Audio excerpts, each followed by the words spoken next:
अस्सलामुअलैकुम, टीम 10 की जानिब से बात कर रहा हूँ। आज का जो हमारा लेक्चर है वो कॉइन ग्लास के ऊपर है। कॉइन ग्लास जो ये एक वेबसाइट है, आपने सबसे पहले क्या करना है, अपने गूगल पे आके लिखना है coinglass.com। आपके पास ये वेबसाइट आ जाएगी। अब ये आपको हेल्प करेगी डेटा एनालिसिस के अंदर कि आप जब मार्केट का डेटा एनालाइज करते हैं तो उसमें आपको बहुत हेल्पफुल साबित होगी। ठीक है। अच्छा, इसमें आपने आके किन चीज़ों को देखना है और या आप इसमें आके किन चीज़ों को देखते हैं ये मैं आपको बताता हूँ। आपने क्या करना है, कॉइन ग्लास पे आए तो आपके पास यहाँ पे एक लिक्विडेशन का ऑप्शन हो रहा होगा। आप इस पर जैसे ही क्लिक करेंगे तो यहाँ पे आपके पास ये जो डेटा आ रहा है ये आपके पास वो आ रहा है कि मार्केट के अंदर किस कॉइन के अंदर कितने पैसों की लिक्विडेशन हुई है। यानी लिक्विडेशन जो लोग फ्यूचर ट्रेडिंग करते हैं उसके अंदर जो लिक्विडेट हो जाते हैं उसका यहाँ पे डेटा आ रहा है। ठीक है। अब यहाँ पे मेरे पास 4 घंटे का डेटा आ रहा है जिसमें आ रहा है कि भाई यहाँ पे BTC के अंदर 9.5 मिलियन की लिक्विडेशन हुई है पिछले 4 घंटे में। इथेरियम में अगर हम यहाँ पे देखें OP में तो OP के अंदर यहाँ पे 653K की लिक्विडेशन हुई है। इथेरियम की अगर हम देखें तो 4 घंटे में 9.72 मिलियन की लिक्विडेशन हुई है। तो ये आपको बताएगी कि भाई 4 घंटे के अंदर मार्केट के अंदर इन कॉइन्स में इतने पैसों की लिक्विडेशन हुई है। अब यहाँ पे अगर मैं टोटल देखना चाहूँ तो यहाँ पे आ रहा है मेरे पास 1 आवर में 9.35 मिलियन की लिक्विडेशन हुई है। 4 घंटे में ऑल ये सब की बात हो रही है। यहाँ पे 34.83 मिलियन की लिक्विडेशन हुई है। 12 घंटे में 185 की और 24 घंटे में 226 मिलियन की लिक्विडेशन हुई है क्रिप्टो की मार्केट में। जो लोग फ्यूचर ट्रेडिंग करते हैं यानी वो लिक्विडेट हुए हैं। ठीक है ना, यहाँ पे ये आ रही है। और यहाँ अगर आप थोड़ा सा नीचे करेंगे तो यहाँ पे आपके पास उन कॉइन्स का आ रहा हुआ है किस कॉइन में कितने पैसों की लिक्विडेशन हुई है। यहाँ पे आपके पास टाइम फ्रेम आ रहा है तो यहाँ पे आप कोई भी टाइम फ्रेम सेलेक्ट कर सकते हैं। जैसे यहाँ मैं 1 आवर करता हूँ तो यहाँ पे मेरे पास आ जाएगा 1 आवर में BTC में 4.97 मिलियन की लिक्विडेशन हुई है। ठीक है। इथेरियम में 2.13 मिलियन की लिक्विडेशन हुई है। तो यहाँ पे आप 12 घंटे में देखना चाहें तो 12 घंटे में BTC में 85.1 मिलियन की लिक्विडेशन हुई है। अगर इसे आप 24 आवर कर देंगे तो यहाँ आपके पास 24 आवर का डेटा आ जाएगा कि भाई 104.97 मिलियन की लिक्विडेशन हुई है पिछले 24 घंटे के अंदर। ठीक है। तो इससे ही आपको हेल्पफुल ये चीज़ साबित होगी कि भाई मार्केट के अंदर लिक्विडेशंस ये हुई हैं और किस कॉइन में कितनी लिक्विडेशन हुई है वो भी आप देख सकते हैं।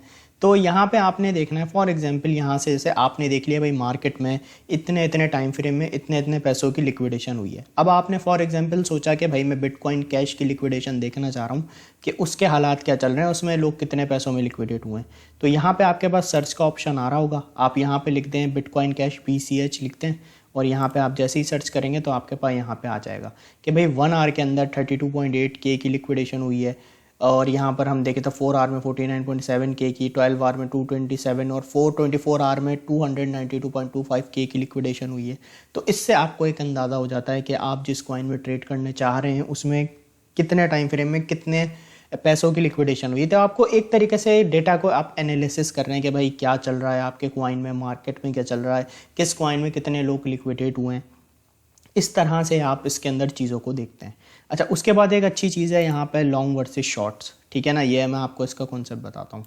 लॉन्ग वर्सेस शॉर्ट आपने यहाँ जैसे ही आप टच करेंगे आपके पास टैब खुलेगा जिसमें आपके पास लॉन्ग वर्सेस शॉर्ट का एक यहाँ पे आ रहा होगा लिखा हुआ। आप इसे जैसे ही क्लिक करेंगे आपके पास इस तरह से आ रहा होगा। अच्छा, ये किस तरीके से हेल्पफुल साबित होता है, ये यहाँ पे सारी एक्सचेंजेस हैं। ठीक है, टॉप 11 यहाँ पे जैसे एक्सचेंजेस आ रही हैं उसमें ये आ रहा है कि भाई कहाँ पे कितने लोगों ने लॉन्ग और शॉर्ट ओपन की हुई है।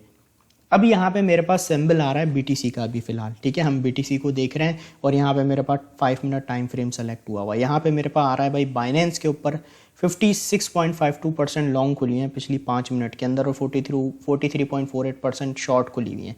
यानी अगर हम लॉन्ग को देखें तो बाइनेंस में लॉन्ग ज़्यादा खुली हुई हैं। और अगर हम यहाँ पे देखें बिटमैक्स पे, वहाँ पे 90% लॉन्ग पोजीशन ओपन हुई है पिछले 5 मिनट में। अगर हम इसे यहाँ पे 1 आवर टाइम सेलेक्ट करें तो यहाँ पे हमारे पास 1 आवर में आ जाएगा कि भाई लॉन्ग ज़्यादा हैं कि शॉर्ट ज़्यादा हैं। तो इस तरीके से आप अपने डेटा को एनालिसिस कर रहे हैं सारा। यहाँ जिस टाइम फ्रेम में आप करना चाहें, 12 घंटे में करना चाहें तो आपके पास यहाँ पे आ जाएगा कि भाई 12 घंटे में ये सिचुएशन रही है। अब हमने यहाँ पे फॉर एग्जांपल कर दिया 30 मिनट कि भाई 30 मिनट में बताओ क्या सीन है। यहाँ पर अगर हम देखें तो बाइनेंस में 46.72% लॉन्ग है और 53.28% शॉर्ट है।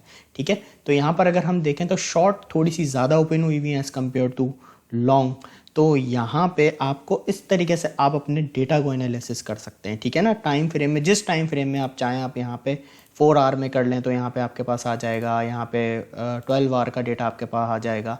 अब इसी तरीके से यहाँ पर अगर आप बिटकॉइन है तो यहाँ पे आप जैसे इथेरियम को सेलेक्ट कर लें तो यहाँ पे आपके पास इथेरियम का डेटा आ जाएगा कि भाई इथेरियम में इतनी लॉन्ग्स खुली हुई हैं, इतनी शॉर्ट्स खुली हुई हैं।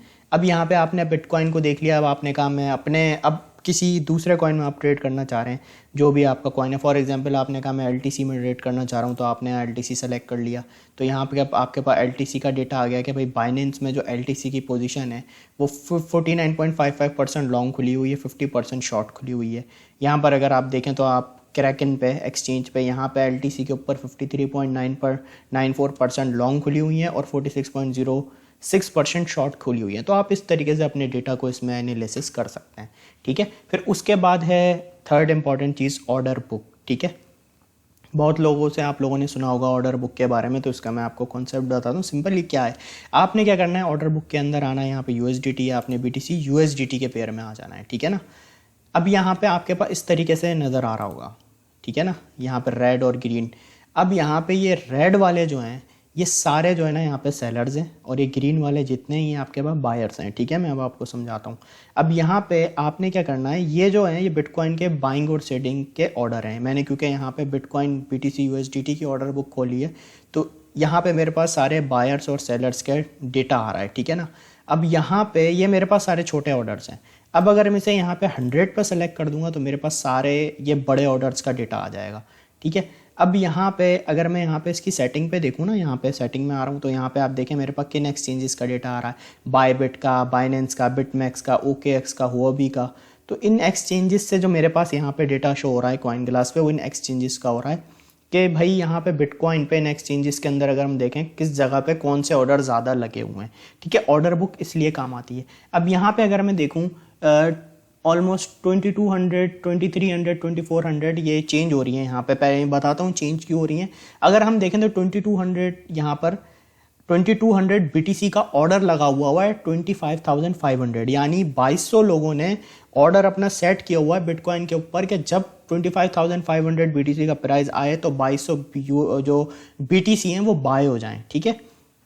अब यहाँ पर समझने वाली एक चीज़ है, किसी एक वॉलेट का नहीं है कि भाई इतने बीटीसी इस रेंज पे ये कोई एक बंदा बाय कर रहा है।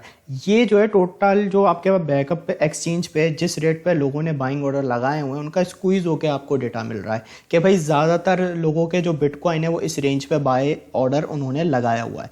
ये सब जो जितनी एक्सचेंज है ना वो सब एक्सचेंज का डेटा आपके पास यहाँ पे आ रहा है। इसी तरीके से यहाँ पर अगर हम देखें, यहाँ पे अगर हम देखें 26,000 के ऊपर किसी ने 895 बीटीसी का सेल ऑर्डर लगाया हुआ है। तो अब ये एक बंदे के भी हो सकते हैं या ये लेवल वो है कि भाई इस इन एक्सचेंजेस के ऊपर जो हम अगर स्क्वीज करके डेटा निकालें तो 26,000 के ऊपर अगर हम देखें तो 888 बीटीसी का ऑर्डर लगा हुआ है, ठीक है। तो इस तरीके से हम ऑर्डर बुक को चेक करते हैं कि इससे हमें ये पता चलता है कि भाई कितने बीटीसी किस रेट पे बाइंग या सेलिंग उनकी लगी हुई है।